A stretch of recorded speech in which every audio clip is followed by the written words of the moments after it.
It's a Christmas miracle!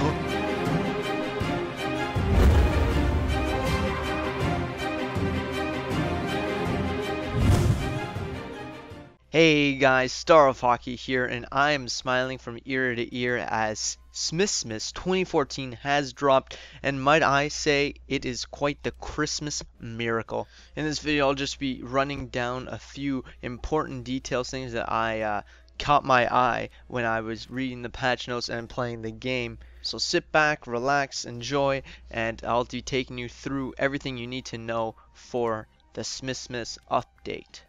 So as soon as you start playing the game, you will see that you probably have a nice gift wrap stocking, and it's a gift from Gaben. I know it's a beautiful thing. It has the same thing as last year, but I'm not complaining because it has a Tour of Duty ticket, backpack expander, all for free, but they're not tradable. But still, you know what? I'm going to be having a lot of fun with that. MVM, I play that a decent amount. You guys know, especially if you're subscribed to the channel, lots of funny moments for MVM. And one less Tour of Duty ticket that I have to pay for. I am super, super happy.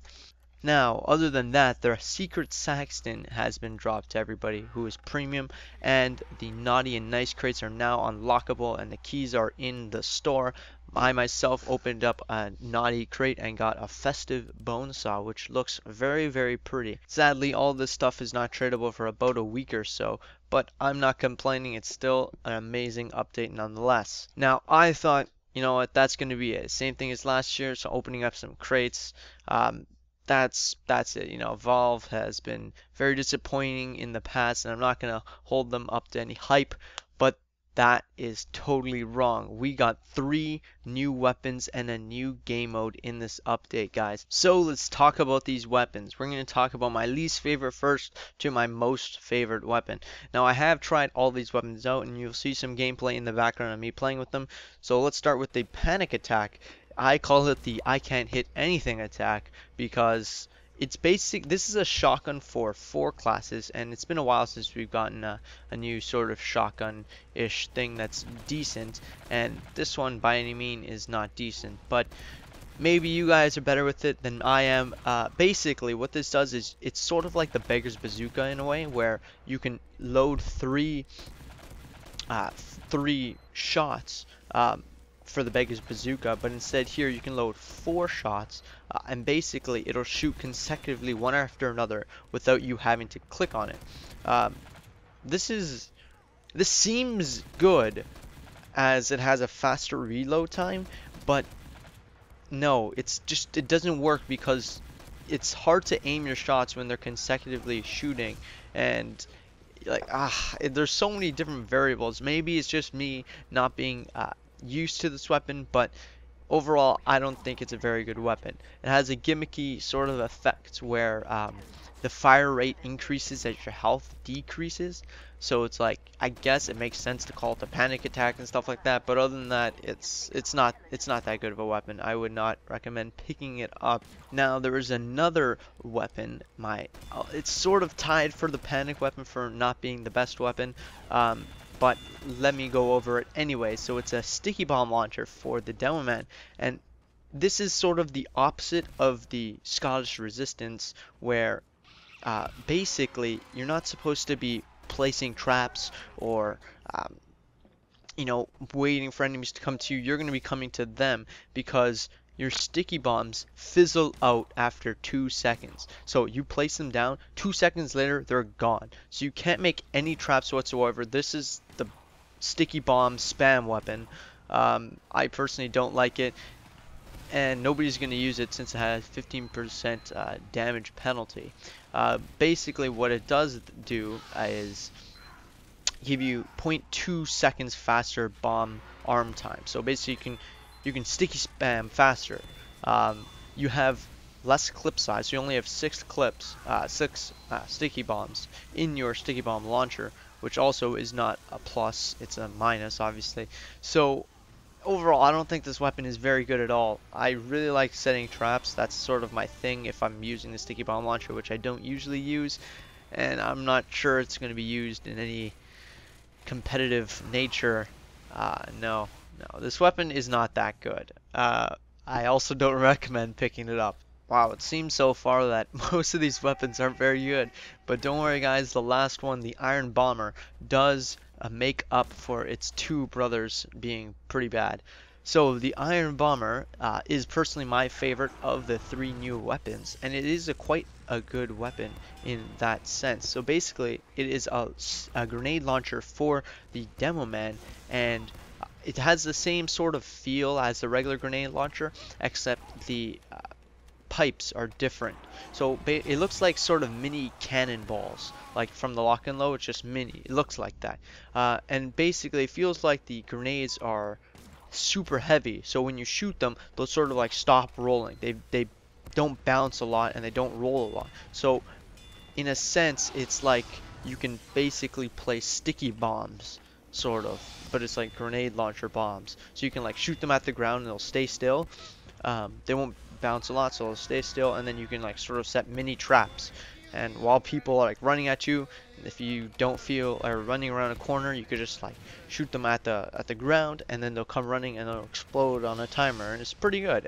It's a lot of fun to play with, and overall it feels like the grenade launcher, just it has a cool new feature to it. Now, even though these weapons might not be the greatest of weapons, it's still great to have new weapons in the game. I'm still going to be trying to use the Quickie Bomb Launcher. I'm still going to try to be getting good with, try to get good with the Panic Attack. And of course, I'm going to be switching out the Grenade Launcher, at least for a teeny bit, for the Iron Bomber. Just trying it out. It's so much fun just to try new weapons out. Now it's time for the part of the update that really does shine. It's the new game mode. It's called Manpower. Manpower. Yeah. Double N. Manpower. Manpower. Now, just when you thought the name of the game mode was weird, here's the actual game mode. Now, it's been playing in the background as the gameplay, and as you can see, I am flying around everywhere. And how does that happen, Star Hockey? Well, what happens is everybody gets a grappling hook in their their action slot, and when you're using the action key, you shoot out this grappling hook, and it attaches to anything on the map, and you will fly towards it once it attaches onto something else. This effectively turns everybody into a mobile unit. Even the heavy can fly as fast as anybody else. It turns everybody into Spider-Man, and it turns the whole entire game upside down. Now, the game mode is played on two different maps. It is CTF Foundry and CTF Gorge. Basically, Gorge, like 5-point Gorge, and 5-point Foundry.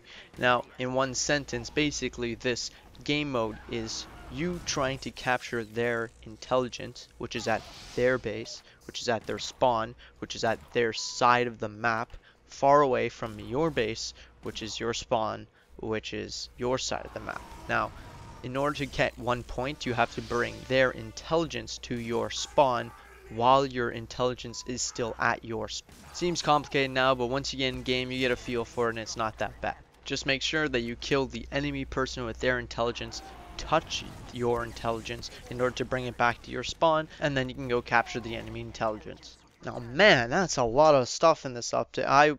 That's not it. That's not even close to it. So in this game mode, there's also 8 different permanent power-ups that once you get, you don't lose after a certain amount of time. As long as you stay alive, you can keep, you still have these power-ups. Now, there are 8 different power-ups, and basically, I think that these are just a bit OP. Now, there is Vampire, which all damage dealt is returned as health. Now, 25% damage resistance and max health increased by 40%. That's one power-up. So if you get that, all the damage you get, oh, just how buff of a person. Okay, a vampire on a pyro is basically unstoppable. I tried to defeat this thing a million times. That should be like a mini boss. Like, once they burn you, they're getting like 3 health a second. Plus, if they ever like touch you with a flame, they're just getting all their health back. Plus, they have 40% max health. Like, that's just completely overpowered. There's like strength that doubles all the damage to weapons, and you don't do damage or no damage fall off.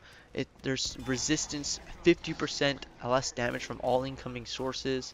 There's just so many different. There's 8 different permanent power-ups, and then there's also a critical hit, which empowers full critical hits for 30 seconds. Wow. Wow. That's like the one thing I hate.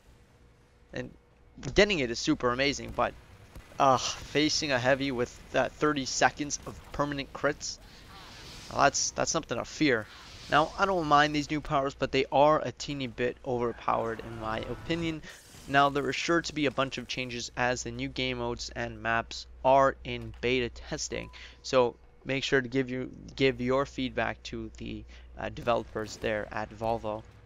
Now, that's pretty much the entire update. A couple of existing weapons like the Claymore, I don't know how to exactly say that, but that has also gotten a buff. A couple other weapons, most notably the lock and load, have gotten a serious nerf, as well as a buff in sort of areas. But basically now the lock and load can never do more than 124 damage in a single hit, which really takes out the whole point of having a lock and load.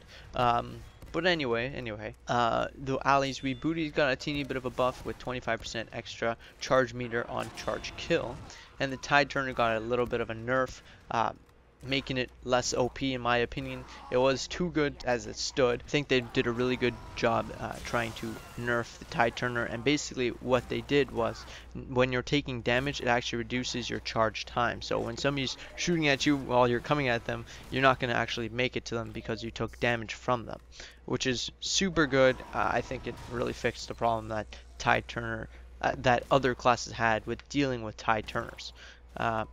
Also, when you kill somebody, it only adds 75% charge meter back to your charge meter, obviously, instead of the 100% that it had previously. This kind of sucks because I loved going in there with the Tide Turner, getting somebody, and then getting out. Now, you can't do that, especially with other weapons like the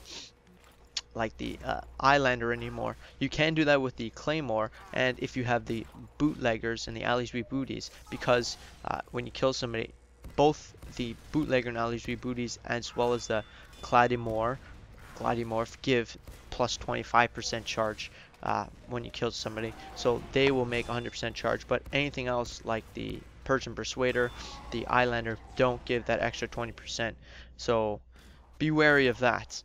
Now, that was the entire Christmas update.